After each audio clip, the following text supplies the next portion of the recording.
Many of you enjoyed the compilation of the 7 vegetable gardens, and I've got some good news. I've got another compilation and we're looking at 6 kitchen gardens. A kitchen garden can be any scale. It could be a small garden that supplies a home kitchen, or it could be a large garden that supplies a restaurant. And you will see those different examples in this compilation, and the idea is any garden, and I really feel it, any garden that I visit, no matter what its scale is or no matter what its goal, I will always gain some inspiration or ideas. And I really hope that this compilation will do the same for you.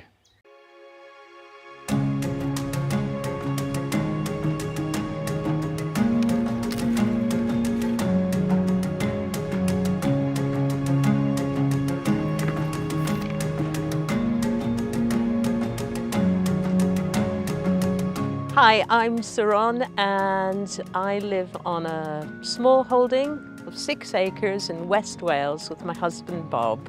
I've been growing food for over 30 years. I started in our family back garden when I was a child. My mum encouraged me to grow tomatoes, probably because I didn't eat my vegetables. I hated vegetables, but once I grew my own tomato plant and ate the first tomato, I was like, converted totally, and I had this incredible desire to kind of grow more things.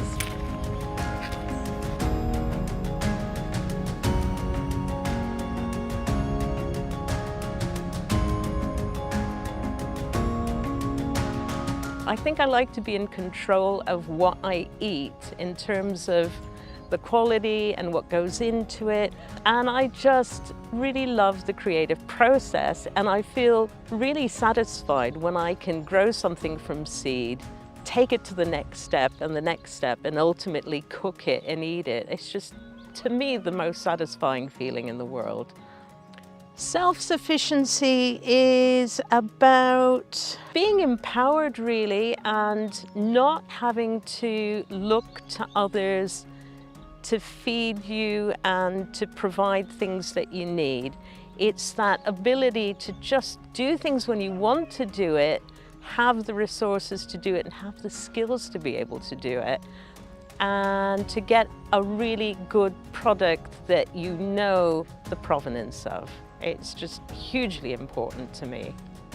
Keep a garden journal, because then you can look back and see what worked the previous year, what didn't work, the varieties that you grew, what your family thought of the things that you've grown. Every year is a little bit different. Try not to be discouraged if you've got a bad year weather-wise, because every year is going to be a little bit challenging in some shape or form.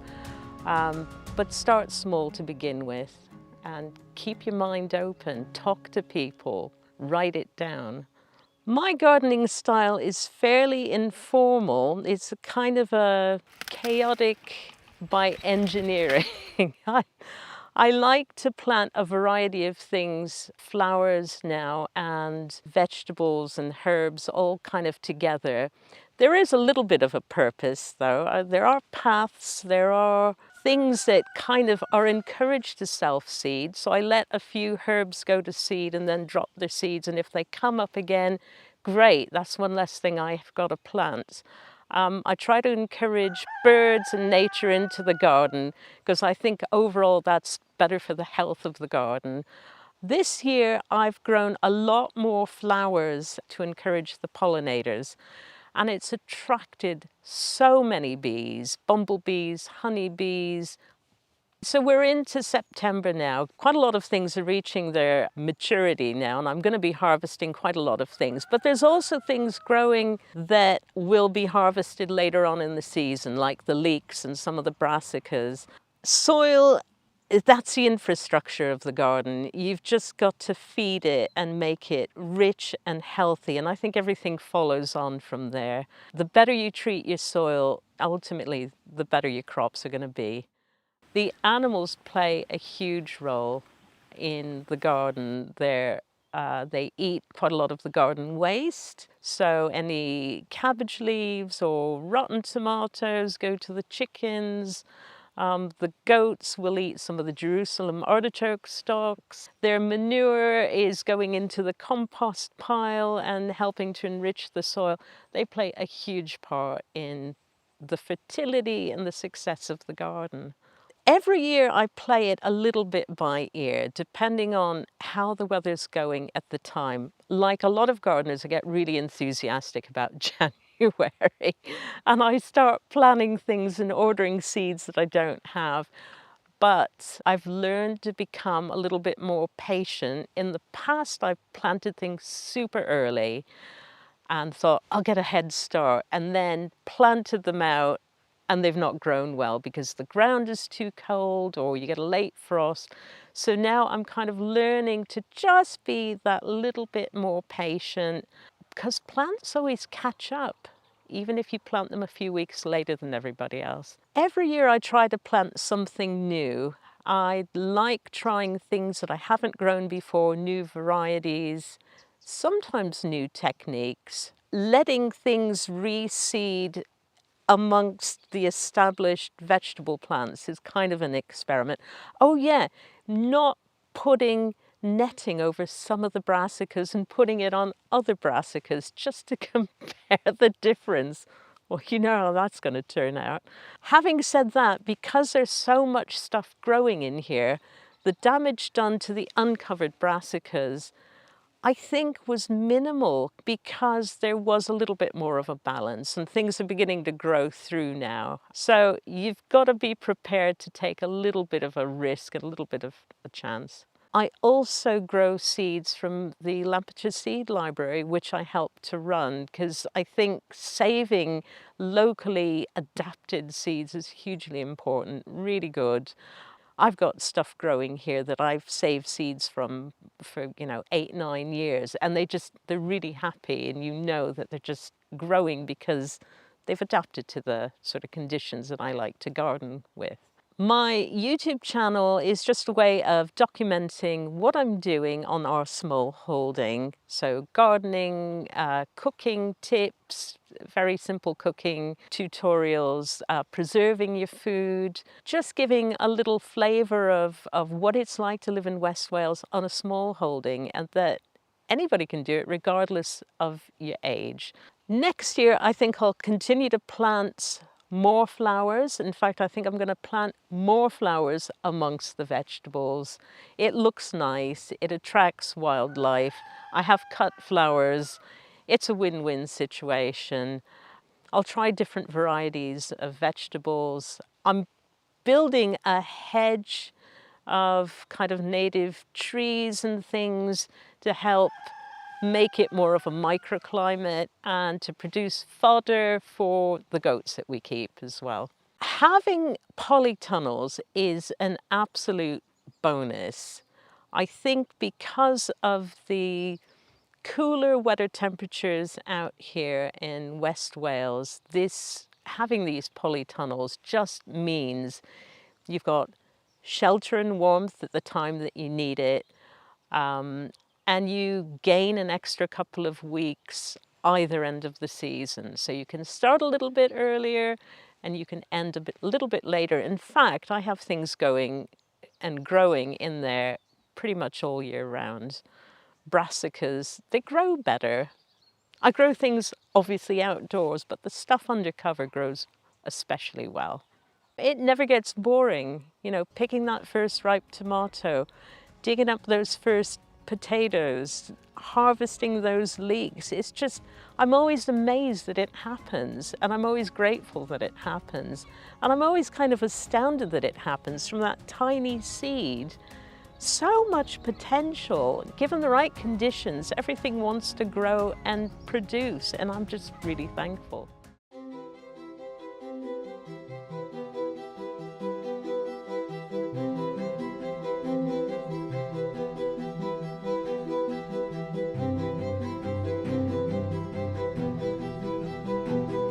I'm Adam and I garden here in West Wales. This is my little patch of paradise. This is where my life is. This is, in a way, gardening is my life. It's what I do every day. And I've always gardened, and I haven't actually chose gardening as a hobby. Gardening found me from a very young age, and it's because I was brought up in a family that's kind of always gardened from generation to generation. It's never really been something we've thought about. It's more something we just do because it's a way of life. It's my hobby, it's my delight, it's my lifestyle, it's everything I do. And yeah, and sometimes people always say that you should, you know, have an escape from the world. Well, when your world's gardening, you don't need an escape, because that is the escape. And I've never felt the need to escape, because gardening's always been a part of me, and hopefully it always will be.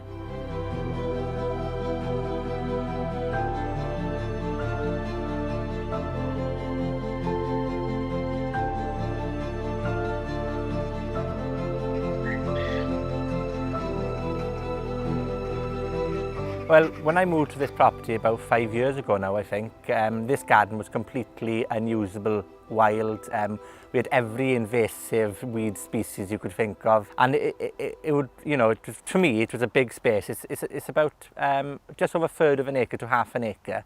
So it's a large garden in terms of what you generally would have of a household, but again, it's a manageable size to be able to live a self-sufficient life. And it was always an ambition to create a garden that sustains us as a family. There's 2 of us in the house at the moment, but we really like to find a way that we can produce our own food in a way that is self-sufficient, is sustainable, is friendly to the environment. Because I do garden in a way that's it encourages nature into the garden. I feel strongly that it's not just my garden, although it's my kingdom, it's where I live, it's where it's where I grow my produce. It actually was a garden to wildlife before I was here. So for me, it's paramount that I bring the wildlife into the garden. So I grow flowers in the garden, primarily because it's beneficial to attract pollinators into the garden, which then creates greater yields with my vegetables. And I also like the fact that it makes it prettier, it beautifies the garden. Veg garden doesn't need to be something that's, you know, industrial. It can be beautiful as well. Before I moved here, I garden in a very traditional way, because like I said, you know, gardening has always been something that's part of me, and I've been taught through experience from my family members who've just gardened over generations. And when I had my own garden, I could reverse all that and think, well, what's the best way of growing things in the space that I've got? And I learnt, you know, some of the principles surrounding permaculture and not disrupting structures that are already in the garden, the soil structure. So following the no-dig method is something we've done since the outset from establishing this garden, and raised beds as well, in terms of being able to, you know, not manipulate as such, but control the soil conditions, because in West Wales we're renowned for a lot of wet weather and rain, and where I live is Gorslas, and Gorslas translates into English as the green bog. So the land around this garden is marshy grassland, rose pasture. So when it rains, it doesn't only rain, but it creates rivers within seconds. So one of the things we had to do from the outset to protect our crops was to create a raised bed garden. So just, you know, 6 inches to 9 inches off the ground is just enough then for that water to wash away. Rather than battling against the elements in the garden, you need to garden to the environment that you live in, and you've always got to alter the way you garden based upon the ground conditions. And it's a very wet space, but actually we use that to our advantage, because obviously growth is not a problem. We don't suffer much from drought. In this bed here, I'm growing Russian kale, but as you can see, I'm mulching it with a layer of wool fleece. Now, this is a byproduct from packaging that's used to insulate, and the reason I'm doing it is because it's a weed suppressant, obviously because the light can't reach the soil to germinate the weed seeds, but it retains moisture because you get less evaporation during the sun's heat. But it also is a great slug and snail deterrent, because the fibres in the wool themselves, slugs don't tend to like to travel over it. I'm not saying it's going to completely eliminate the amount of slugs that reach the plants, but it's definitely, as you can see from this kale here, quite young, luscious leaves ordinarily would be eaten by slugs. But I've got no problems here whatsoever. We're right by the field, by a wildlife hedge, which is an absolutely fantastic area for slugs to live and breed in the night time. But yet again, there's no damage, not even on the edges near the long grass, because the wool is suppressing the population of the slugs actually coming onto the bed to eat the kale. When it comes to techniques, gardening techniques, you couldn't crop rotate in this garden, for example. Crop rotation wouldn't work, and I'm veering away from the idea that you need to follow principles of crop rotation, because I've planted similar plants in the same areas in the past 5 years, and you know, following those principles, you'd expect probably a greater instance of disease, but I'm not seeing that at all. And when you've got a confined, I say confined space, it's a large garden, but when you've got confined conditions to garden in, crop rotation is not viable. So for us, for example, because we do have shade in the garden, I've got to grow currants or rhubarb or shade-loving plants in those areas continuously. I can't alternate my salad beds because that's where they grow best. And you know, even though it's a large garden, I grow a lot of my veg in containers as well. So potatoes, for example, carrots, they're always grown in containers in 30-litre buckets. When it comes to growing potatoes, growing Sap or Mira is one of the best varieties I've found in the garden, because you can grow them throughout the year. Now, for example, here I've got some young Sap or Miras that I planted a fortnight ago after harvesting some new potatoes. Yet these will be ready to harvest any time from late September onwards, and the beauty of them is that they're blight resistant. So these are planted traditionally, you know, when you plant your main crop of potatoes, early April, end of March, and so these will be ready to harvest any time from August onwards.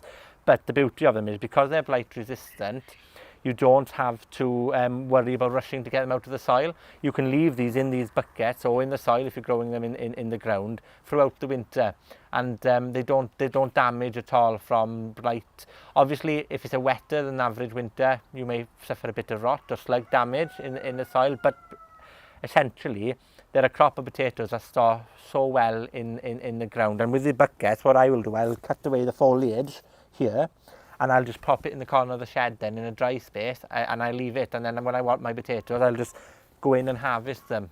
And it's as simple as that. There's no stress to it. It's easy. The potatoes are tasty, and you have a large, prolific crop for such a small area of space. You know, I'll have easily 3 or 4 feeds of potatoes from one bucket like this. So that's 3 or 4 weeks worth of Sunday lunch, when you think of it like that, you know. And that for me, when you work out the calendar of the winter, 16 weeks, 4 months maybe, you've got loads of crops then to help you through the winter. I've never actually been someone who gets disappointed that something hasn't grown. I just think, well, why hasn't it grown? And I find that a new challenge, and I get excited about trying to combat that challenge. And yes, I've got the luxury of many beds where I can experiment, but even if you've only got one bed, maybe the northern side of that bed to the southern side of that bed varies greatly in terms of wind exposure, in terms of the condition of the soil, in terms of how the sun turns around. You may have 8 hours of sunlight at the bottom end of the bed, so you can grow most vegetables easily, and only 6.5 at this top corner. But that actually allows you then to plan that bed in that way. So get to know your garden, get to feel the essence of it, and adapt it over time. Trees grow. Trees will change the shade in the garden over 2 years. So maybe where I'm having 8 hours of sunlight now will only be 6 hours in 2 years' time. So then I'll have to adapt the garden again. But that's the best bit about gardening. It's just a continuous experiment of chopping and changing and having fun. Naturally, part of being self-sufficient is producing food in many different ways, and one of the ways that we produce our own food here is by breeding poultry and using poultry around the garden. I've got quails, I've got hens, and I've also got ducks, and they've all got very different uses in the garden. One of the best things about quail bedding, especially if you use pine needles, which is what I use as a bedding material, is that it's naturally acidic when it breaks down, so it makes a fantastic mulch for around the blueberries. And although there's conflicting evidence in terms of when you should use it in the garden, I must admit I use it straight away on the soil. So I put a mulch down here, about 2 inches of mulch of quail bedding, as you can see here, in the beginning of March. This is fresh bedding, and the blueberry crop is fantastic. The yields are heavy every year from doing this, and I think it's because there's a combination of the nitrogen within the bedding, the manure itself, but also the acidity of the pine needles as they break down and compost. Ducks are absolutely the quack pack I call them. They're just robots, they're machines when it comes to slug and snail control.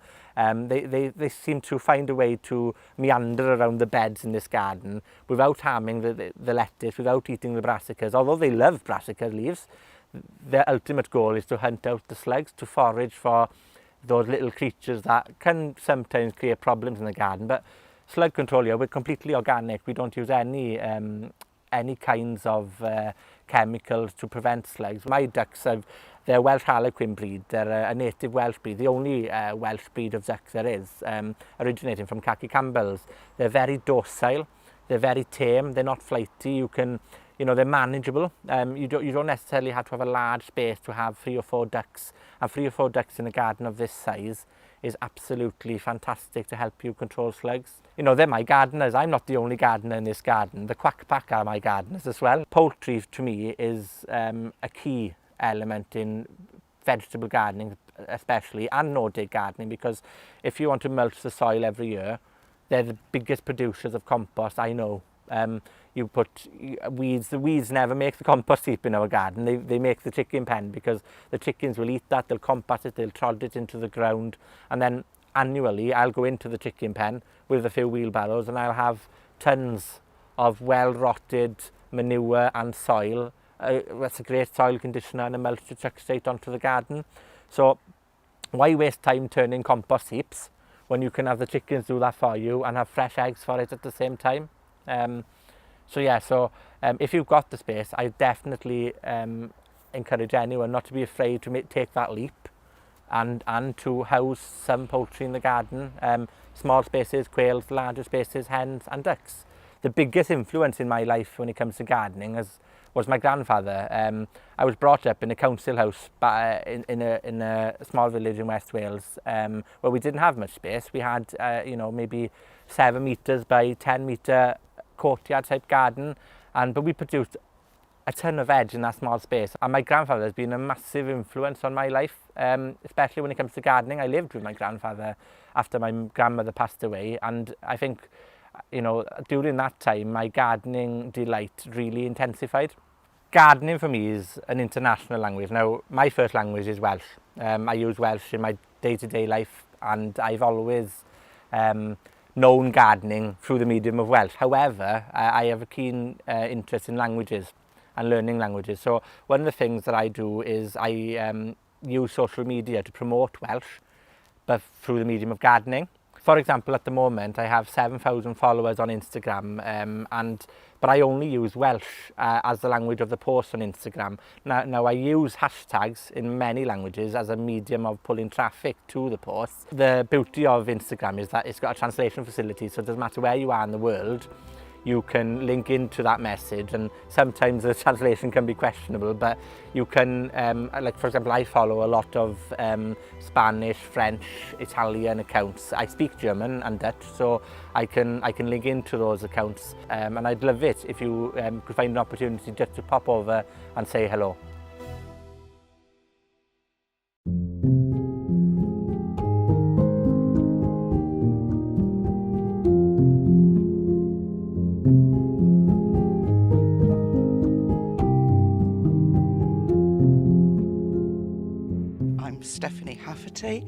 And I'm a no-dig gardener, and I've been growing really since my teens, but that was mostly to grow things to make wine with. And I dabbled, I grew the odd thing like herbs until about 27, 28 years ago, when I started growing my first at-home gardens. And I've been growing as a no-dig gardener for 13 years now. And that has also been my job. So as well as growing at home, I was growing on market gardens, on private estates. I ran kitchen gardens for clients. So it's been quite a varied career in gardening. So I moved from Somerset, from Bruton in Somerset, here 5 months ago. And when I arrived here, it was, this area where I'm sitting now was completely grass, weedy grass. It's got creeping buttercup in, and clover and dandelions and things like that. And there's various other bits to the garden as well, different beds and an orchard behind me. which again, the flower beds had things in, but they were fairly neglected, and everywhere else was grass. And I started this on March the 31st by making the first bed over there. I did this a bed at a time, which was mainly for practical reasons, because I was mulching with cardboard, so I needed to unpack first to get the cardboard to make the bed. And I think keep things simple and manageable. So these were made by putting cardboard down on the weedy grass, which was mown first, and then 5 centimetres of compost on top with wood chip for the paths. And that is using less compost, and it helps kill the grass underneath, and you can start growing straight away.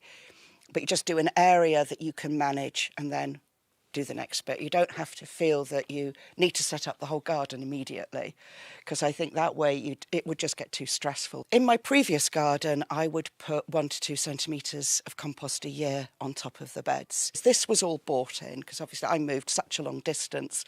It would have been impractical to bring all my compost heaps with me. But in future, I plan to make all the compost that I need. That's my mission. In my previous garden, which was smaller than this, I was able to make all the compost that I needed. Whereas here, I've got extra resources that mean I can make more compost, such as I've got areas of grass in the orchard, and I've got a lot of leaves, which I'll be able to compost down. The opportunity for making enough compost eventually is here. And I'm interested in fermented teas as a way of feeding the soil without having to add any compost. And I went to a market garden in Oxfordshire, Enzo Farm, and there he's using different fermented teas from Korean natural agriculture, which is a way of, he's exploring using less mulch and using these teas. But one of the criticisms of no-dig gardening, which is valid, is how do you make enough compost, particularly for people in smaller gardens? And the reality is, if you're digging, you need compost. You know, it's not an either or. Exploring other forms of fertility, I think, is beneficial, and it's actually really good fun too. One of the key ways that I garden is looking at getting a balance between the predators and the prey and working with nature so that things will flourish. And in my previous garden, I was there 20 years, so by the time I left, it was really in balance. And I knew that when I would see aphids in the spring, that I didn't have to think about it at all, because within 2 weeks, all of the predators were there. That was something that I know works really well, and obviously there's no way I would use herbicides or pesticides. Here it's new, and I'm learning constantly about getting the balance right. So I know there are wasps here, which is handy because social wasps are phenomenal predators of lots of the bugs that attack the things I want to grow. This time next year, there'll be a lot less habitat, and hopefully things will be far more in balance. I think what surprised me the most actually is how quickly things got established and started to flourish. And yeah, I think it actually surprises me every time I walk out of the house that this is here, even though I put it here, which I know sounds a bit mad, but it's like, this isn't a lawn, this is lots of food. I grow a lot of annual flowers every year, and I like to put them in amongst things, partly because it's good for bringing in different kinds of insects, but also I think it's cheerful and I just like it. And it's an awful lot of green when you're growing vegetables, and it's nice to have splashes of colour. So some people brought me lovely presents when I moved here, like welcome to Wales presents, like sacks of alpaca poo and sacks of pooey sheep's fleece, sheepdags, which I experimented with as mulches. Both of those I'd not used before. And also wood chip. I had to have some trees chopped down because they were dangerous. And so I've got a supply of beech and fir wood chip. I've used cardboard with polythene on top to clear the ground. Some of them I knew would cause slug habitat. That one certainly did. I planted squash in it and they all got eaten. But it's just different ways of trying things out. And the one that has surprised me the most was a kind of little hugulette. So it's kind of hugelkultur, but not quite the way it's normally advised to make it. And I know that hugels in this country can be a habitat for vermin and can be a habitat for slugs. But I planted rhubarb in, which not a lot tends to go for. And then we put in squash and tomatoes and soya beans and a few other things. And I thought it's all going to get eaten apart from my rhubarb, but at least it's spare plants. And actually it's been the best squash that I've grown here. So that was an experiment that I wasn't convinced would work, and actually it's flourished. I like trying out different things. I have some things that I grow every year, such as the czar beans there, because I know they work well, and they're very versatile, and they're a winter food and they're yummy. I like to grow Grenoble red salad every winter. I've just sown the seeds now for the polytunnel, and because I know that works well undercover and it works well outside. But every year I do like to try different things. I'm keen to see what has been brought here from other countries as well. There's such a wide amount of choice. I've just managed to find some different Japanese greens that you can grow over winter that I've never tried before, so I'm excited to see those. I do like to support smaller seed companies, but also I think from my work as a garden writer, I think it's also important to be aware of, what seeds they're selling in the supermarkets, particularly the ones that will do 4 packets for £1, because back in the day I was raising 3 kids on my own and we were skint, and that is how I grew a garden. I could afford to buy 4 packets for £1 seeds. I wouldn't have been able to afford to order them online. I don't think it's ever a good idea to just stick with a few things. I much prefer variety. I've had one gardening book published, which I co-wrote with Charles, and that was published in 2017. And the following year, I wrote a book called The Creative Kitchen, which is about recipes which you can grow yourself, almost entirely. There's a few things in there that you can't, like olive oil, but everything else could be grown on an allotment in England or Wales. And it's all plant-based, but it's not a vegan book. It just is plant-based because that's what I grow. I grow vegetables and fruit and herbs.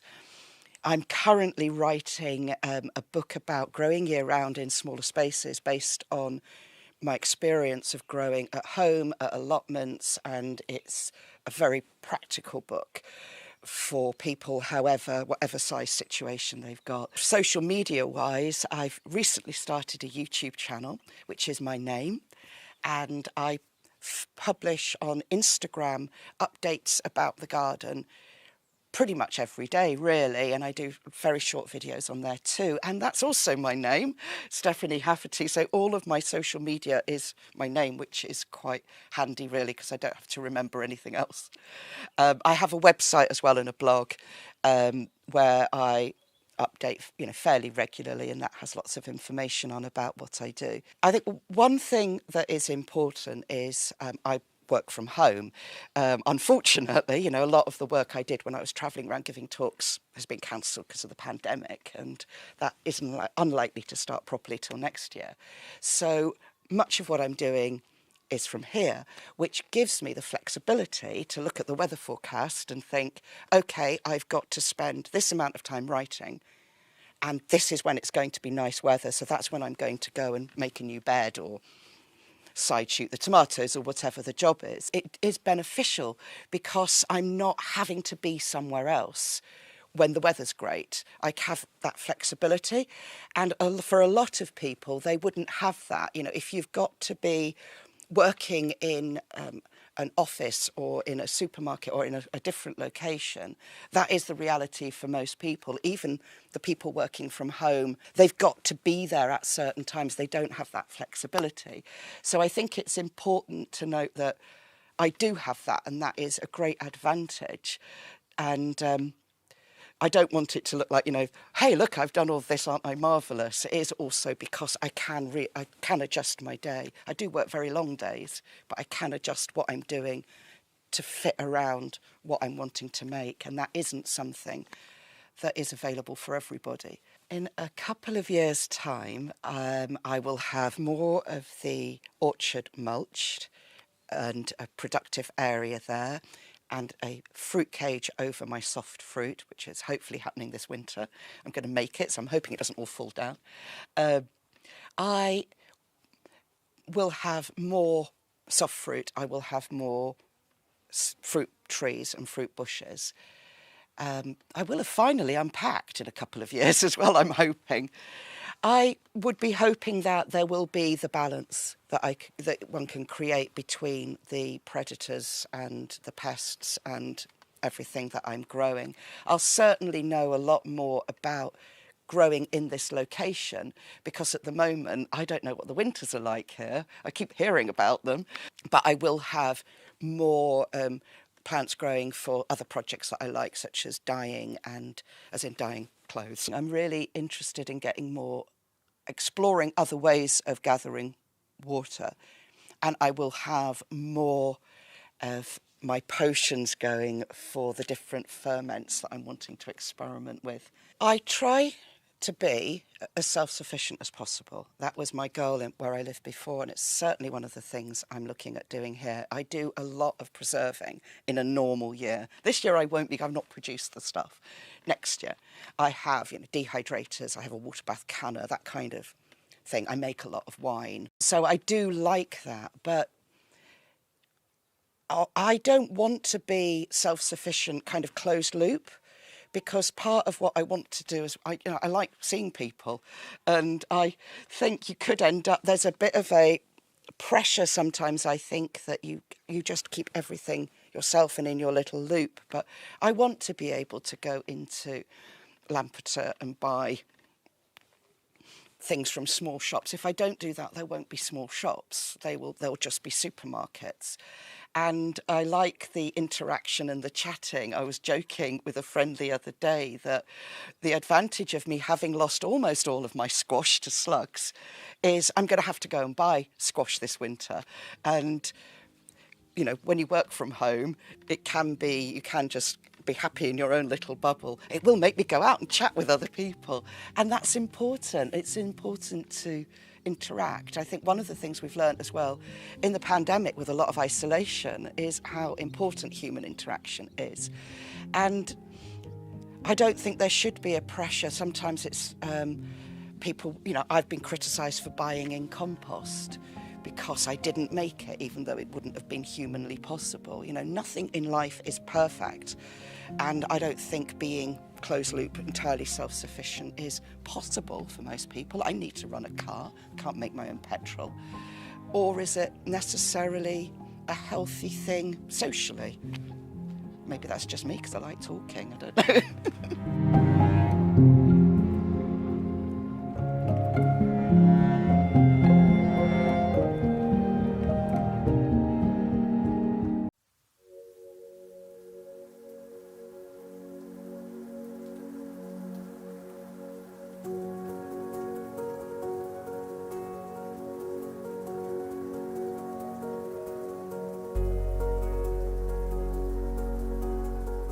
In our previous garden, we created all the vegetable beds first, and it was only after about 3 years that I created a central flower garden. And at that point I suddenly realised just what I'd been missing for so long, and it was to have flowers in my life, really, have them around me. So when we started planning this garden, I thought one of the first things I was going to do after I built the beds was to get as many flowers as I could into the beds, annual flowers that would bring me that joy from year one. And so it's taken about 8 months to put all these beds together, and in that time I've grown some flowers, I've grown an awful lot of veg, and it really feels like the garden is not just coming together, but it's my garden.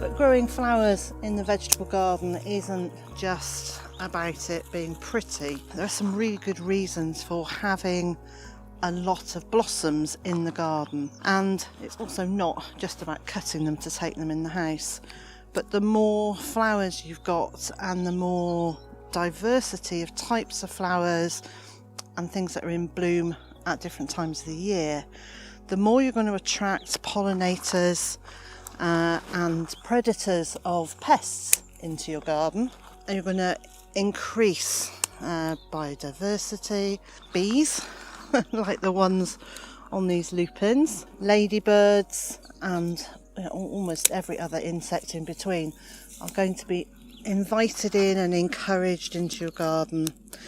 And it's also going to bring with it some pests. But the nice thing is, once the pests come, it's not very long before their predators arrive, and you start building a balance within the garden, a natural balance that's going to help deal with the pests as they come along. It's going to help improve pollination of your plants. So things like beans and peas, courgettes and squash, all of which need to be pollinated to produce their seeds. They're all going to do so much better by having more and more pollinators in your garden. Now you can grow flowers with vegetables as companion plants, and I'm not quite doing that here. I'm growing these because I love them. They're not warding off particular pests. They're not adding a particular something to each vegetable. What they're doing is a more overall job of attracting pollinators and predators into the garden. But at the same time, some of the plants are grown as companion plants.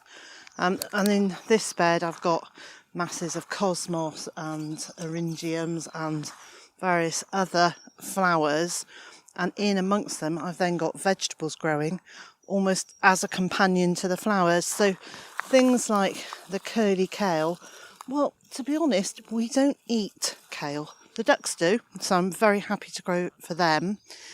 We've tried time and time again to eat kale, and we just don't like the taste of it. Not even lovely kale chips. They're not lovely. So I think I might be doing it wrong. But I am growing these plants as food for pollinators, food for butterflies, and then food for the ducks, and in turn we get the duck eggs. But the other thing that it allows me to do is add foliage into the flowers when I'm picking those, and makes a really fantastic addition to a bunch of flowers.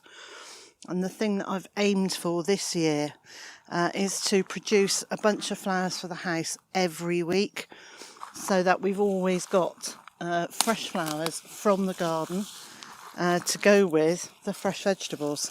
So this beautiful purpley spiky flower here is agastache, or agastache, and it's part of the mint family, and it's got the most incredible scented leaves. They're slightly licoricey, slightly aniseedy. The smell is wonderful. It's really important for me. It's that thing of, not only am I creating something that's visually nice, that's nourishing our bodies through the vegetables, but I also want to have my senses pleased. I want to have them provoked. Aromas are really good at... Oh, sorry, bumblebee. Aromas are really good at bringing back memories. So having lots of scented plants in the garden, like agastache, like lemon balm and mints that you can just brush past. So having plants that provide scents and aromas in the garden is a really important thing for me. So I'm also growing loads of thymes and marjorams in the garden. All these herbs I use in cooking, but right now they're all in flower. And sadly the stems are far too short to add to my bouquet, but I do sometimes pick a very small bunch of these and put them in an egg cup by the bed, just so that we've got that aroma in the bedroom. Oh, and it's so lovely. When I'm cutting flowers for the house, I like to try and include herbs, so things like this flat leaf parsley, and This is really simple to grow. I don't even grow it from seed. I buy a pot at the supermarket and divide it up because I know then it's already well rooted and happily growing. And then just put several pieces from one pot in the bed. Away it grows, and it provides not only food for the kitchen, but then it provides me some greenery to go with the flowers. While I'm out here, I'll just deadhead a few flowers as I go. So this is calendula or pot marigold, and not only has it got this intensely orange beautiful colour, but this is really useful in the kitchen. I can use the petals in salads, put them onto lettuce leaves and different leaves that we're eating, but I also dry the petals and then use them as an alternative to saffron. It's a very, very subtle, very gentle taste to them, but putting them into rice or into eggs just lifts the flavour a tiny bit.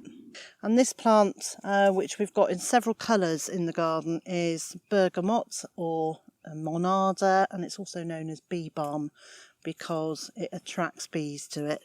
So you can use it in tea, or you can make a separate infusion from it.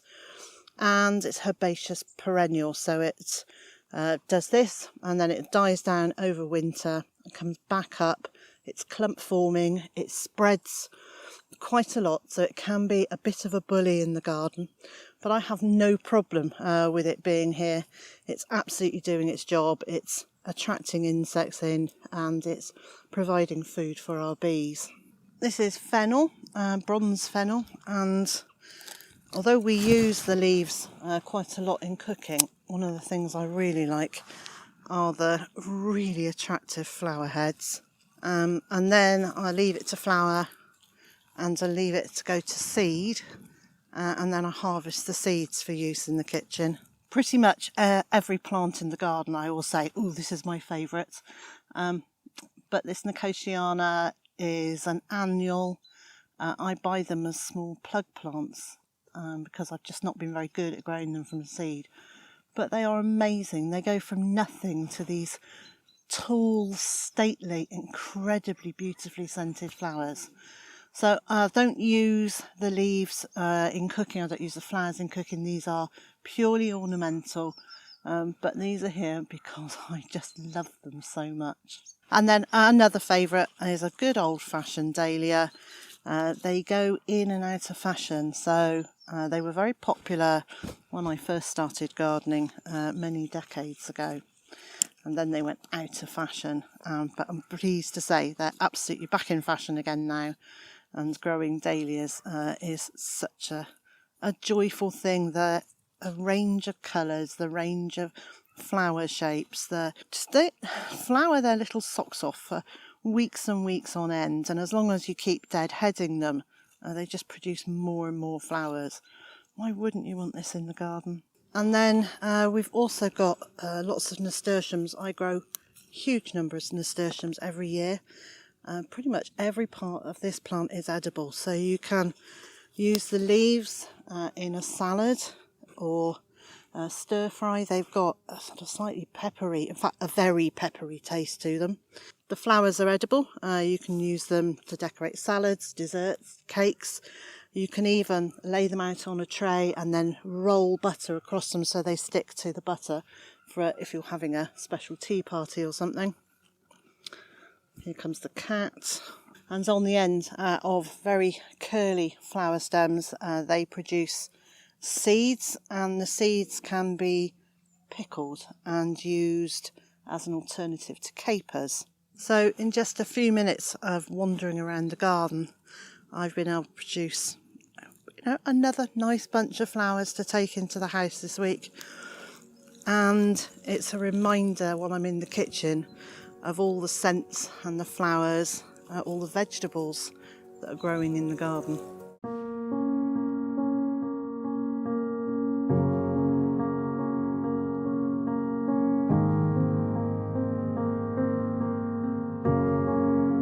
My name is Diane Butcher and this is Jo Patterson, my colleague, and we both work here at Askham Hall Gardens in Cumbria in the north of England. We have 2 glass houses, 2 polytunnels and quite a lot of raised beds. And then beyond that we have a fruit cage, we have a pond with an orchard, and then a hotbed system which takes up another part of the garden. And then going a little further afield, we have a new project garden called the Hillside Garden, which we started last year, and that is almost allotment style, a lot of beds up there. And the produce from the gardens goes in several directions. First of all, it goes to Allium, our restaurant here at Askham Hall, and then it goes to our other sister hotels. Yeah, so 3 different types of restaurants. There's a fine dining Michelin star restaurant, another fine dining restaurant which is more of kind of market restaurant, and then there's a gastropub up the road.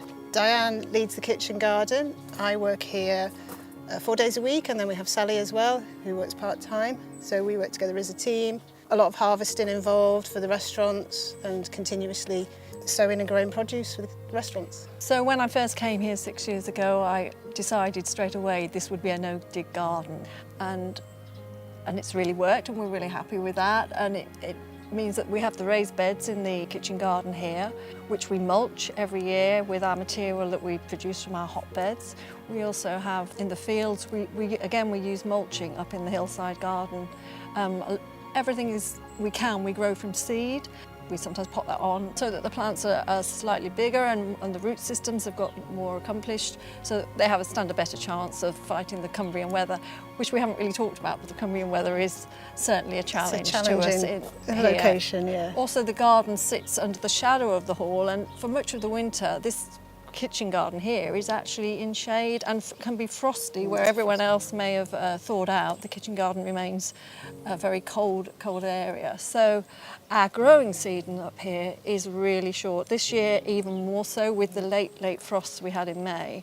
And that growing season again challenges us to find other ways of producing edible foods through those months when we can't sow into the ground direct, and we have to use the polytunnels, the glasshouse, and especially the hotbeds, which have been absolutely key to this garden right from the start. And that was just, I suppose, fortune that I came across the hotbeds, and a gentleman in Yorkshire very kindly showed me this system and how it worked, and I started to read up more about it. So the hotbeds are really key, and it's a cyclic process there, because the material from the hotbeds ultimately provides the fertility that we want going back into the soil. Feeding the soil is what it's all about. Feed the soil, get your soil in good health, keep the structure of the soil. No till, no dig, it's what we're about. Late autumn, winter, we'll empty the current hotbeds. Inside them there'll be the material from the previous year, which is partially rotted down, so we move that into another bed, which we then grow courgettes in. And then we need to refill the beds. They're very deep. We pack them full of manure from a local stable, so it's a mixture of manure and straw. So we have to pack it in. We have to make sure it's level, because the level will drop as it starts to rot down, but it releases heat. We build a frame on top of it when it's cooled down enough to be able to plant on top of it, and fill that with compost, and then we can plant into it. There's also some covers, lights that we call them, the sort of clear plastic covers, which just give them a bit of protection through the colder months. And we can start sowing very early, which is impossible otherwise here because of the late frosts that we get. The chefs in the restaurant here, they want baby veg basically, which means we're harvesting young. So when you might allow your beetroot to get to a really nice size, we'll be picking them golf ball size, and the same goes for the turnips, the carrots, the leeks. But what that does mean, in effect, is that we can produce several successions through the growing period, and it's keeping that going. So it's constantly keeping records of when to sow every few weeks, as you would with your lettuces out in the garden. You'd be sowing not all at once, but over a period you'd sow every 2 or 3 weeks, and so it's quite intensive in that case. And records are key, and we keep a lot of dates going. We also produce microherbs. Again, that's quite intensive, but it's done on a regular basis, again, of sowing. And then we also grow perennial crops as well, things like salsify, horseradish. Lovage is a very popular one with the chefs. And Jerusalem artichokes, of course, globe artichokes. We're just trialling skirret at the moment. And that's the beauty of this. We're given almost a free rein to actually go out and try as many different vegetables, be they perennial, biennial, annual, as we can. And the other thing we do is we grow a lot of edible flowers, don't we? Yeah. We want to make the garden beautiful. We want it to encourage as many beneficial insects as we can into the garden, natural predators, and the chefs come in and they delight in it because they come in with their trays and they'll harvest these beautiful flowers, and we know they're going literally from their tray into the hall and onto a plate and in front of someone. And the feedback we get when people come into the garden the following day having eaten in the hall is just wonderful, isn't it? When they realise that this is where the produce has come from, Yes. the meal they've just had the evening before, I think it really delights people. It does. More and more people, I think, are wanting that, to know where their food's come from, basically, and the fact that it's here on the land in Askham, in the Hall Gardens, means a great deal to them.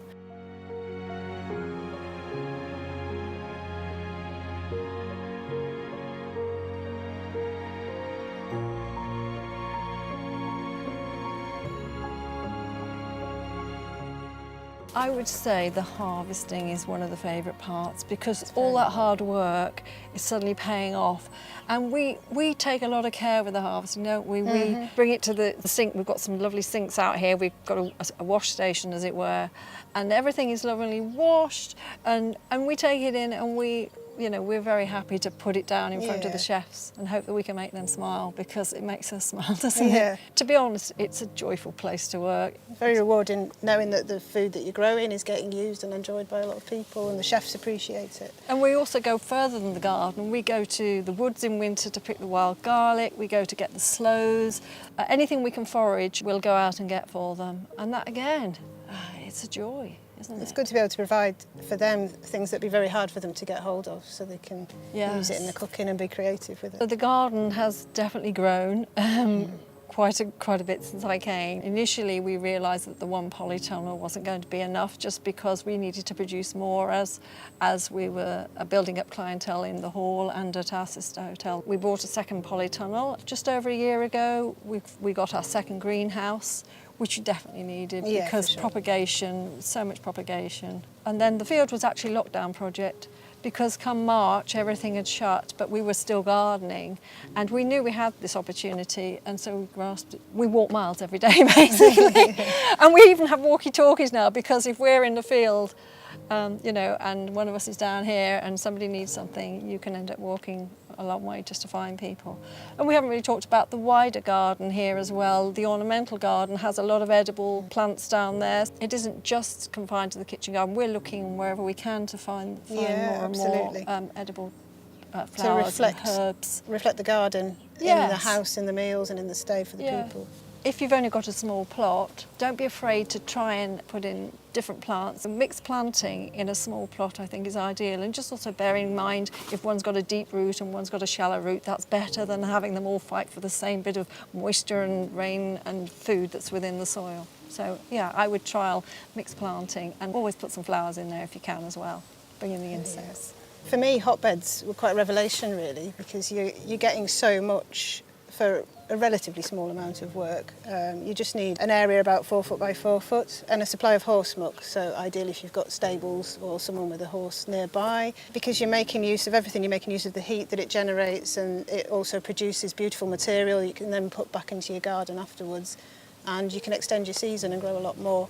There's a little hillside orchard which we're letting the grass grow around it, and it'd be a little bit wilder. The forest gardens, we're experimenting with forest gardening, so very mixed planting, very biodiverse hopefully, to encourage wildlife in. And we do allow things, if things set seed in places, like for example the borage this year amongst the potatoes, as long as they're not actually on the potatoes but we've just allowed them to continue, because nature often does it best. Because we want a long season of produce, there's something flowering right through the year, so it must help the wildlife. We do. We have rabbits. We do have rabbits. We try and keep the rabbits out, but we're fairly relaxed about, in the field particularly where we've got a lot of crops, not going overboard to try and keep the wildlife out. We can leave a little bit for the wildlife. Yeah, we share the strawberries with the blackbirds. There is plenty to go around. It's in abundance. So I would say one of the things we do to reduce slug damage is we grow plants on in plugs and then plant them out when they're already a reasonable size, so they've got a better chance. If there is a bad infestation, we'll use nematodes. we only use biological control. We don't use Yeah. any chemicals. Yeah. We're happy to pick them off We the do pick plants them and off. feed them to the hens. As our chef is a passionate breeder of hens, and so we have quite a lot of unusual varieties, and that's very useful when it comes to slugs Yeah. and snails, isn't You it? get snacks. We feed them snacks, yes. And the pigs take an awful lot of our produce as well. Yeah. The kitchen waste that is purely vegetative, we feed to our pigs, so they get an amazing diet actually. Even strawberries that are slightly rotten, they absolutely love the strawberries, don't they? I think at the moment we've got quite a lot going on with the new hillside garden and the forest, which we'd actually like to encompass the whole of that hillside garden eventually, which hence planting the shrubs, the different layers, the tree layer, and the shrub layer, and the ground cover and the perennials. So for going forward, I think we don't have the manpower to expand any to further. expand unless we took on a whole team, because to be truthful, one day we can spend literally more than half the day just harvesting. There's quite a lot of planting that we've put in, particularly in the last year, that's going to mature, that's longer term planting, the trees, the forest garden, so that's going to mature over time and change the nature of the garden and the constant improving of the soil on the new beds.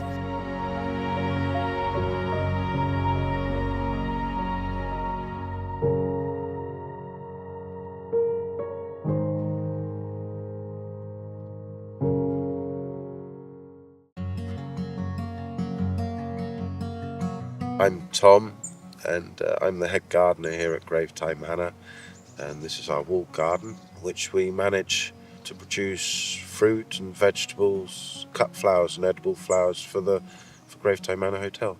So Gravetye Manor is a historic garden that was established by William Robinson, who was one of the most important gardeners of his generation. He only built one garden, this is it, but he wrote over 70 books and completely changed gardening. He built this stunning landscape in the Sussex Weald with flower gardens and kitchen gardens and orchards and woodland gardens. We're particularly well known for the wild garden, which was first initiated in his book The Wild Garden in 1871. It's a real honour to be a head gardener for such an important and special garden, and it's a responsibility as well, because you're its custodian, and it's your responsibility to take care of it, develop it, and hopefully leave it in a better state than what you found it in. The wall garden at Gravetye Manor is fascinating. It's quite unique in its shape with this ellipse. Historically, it's very significant, being completed in 1900, making it one of the last great gardens of its genre. Of course, soon after that, the First World War and the Depression, the Second World War and food production had completely changed. William Robinson was a genius gardener, and he studied the site for 20 years before he built this. He moved the kitchen garden 3 times before he settled on this spot.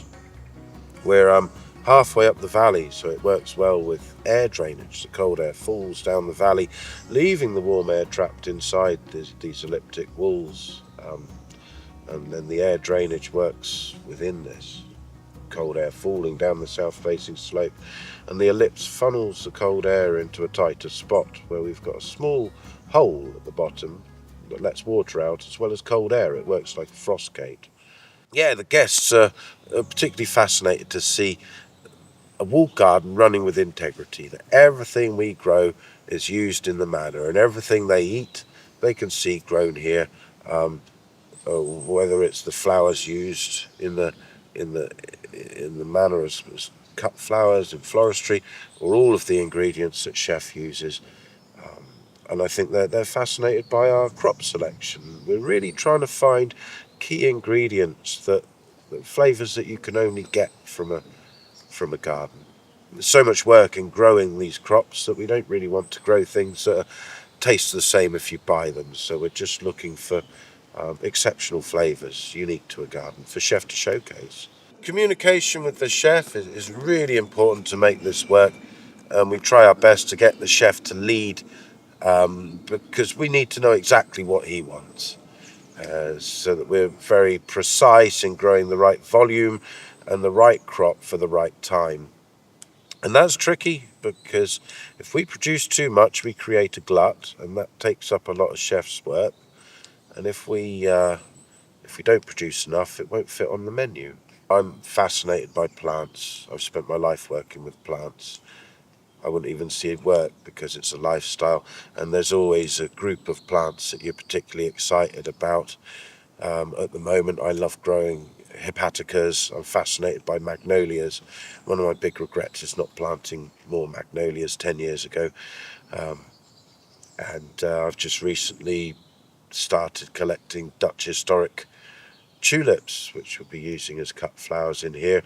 And if it's food crops, I suppose one of my first loves is growing top fruit, apples and pears particularly. And we have about 50 varieties of apple. It's not a huge collection, but each apple has its purpose in the kitchen, and we grow them as restricted forms and in an orchard. But the main produce from that is making apple juice. I think there's so much to learn from every garden that you visit and to take home with you. I think one of the most important things is to always be looking at other gardens and always keeping an open mind and seeing what little bits of knowledge you might be able to take home and apply. What people can learn from here, it's hard for me to say, really. Maybe crop selection and trying to make the most out of the space that you've got to get the most out of it in the kitchen. I like to think perhaps getting the most fun out of the ground you've got, because we really enjoy gardening here, and it needs to be fun. So hopefully people might take that away. If gardening's a chore for us, we get paid to do it, and it's our profession, and it doesn't really matter. Sometimes it might be a bit of a chore, but that's our job. But I think if you're doing it at home for a passion and for a hobby, then it's good to really assess the maximum enjoyment that you get out of it. So it's good to step back and ask yourself what's fun and what's a chore. And also sometimes things are a bit of a chore in the short term, but then the reward in the long term is huge. So investing that hard work for the rewards is important. And often horticulture's like that. A lot of work can be mundane, tedious, hard work, repetitive, grind in the short term, but in the long term phenomenally rewarding.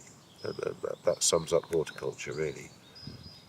We don't restrict ourselves to heritage varieties at all.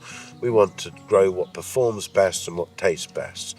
And I think that's closer to historic accuracy. If William Robinson had some of these modern varieties available in the 1880s, he would have used them. And so we're a heritage garden and we run it traditionally. However, we do use a lot of modern varieties and modern methods. So it's nothing stands still. A garden either goes backwards or forwards, so it's our job to try and keep it always moving forwards if we can. There's a whole family of local gardens that I visit regularly. Nyman's, Board Hill, Leonardslee, High Beeches, Wakehurst Place to an extent.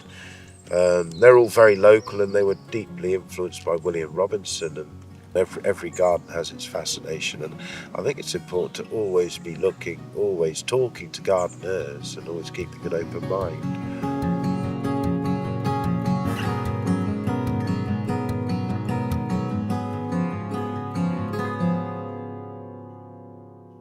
What struck me in the last compilation is that many of you had never seen these gardens before, but they are videos that are already on the channel. I've just put them together. So if you want to see where all of these videos are, there's the Inspiring Gardens playlist, which you can work through. I think there's over 30 different gardens now that you can look through and gain inspiration from. So enjoy it.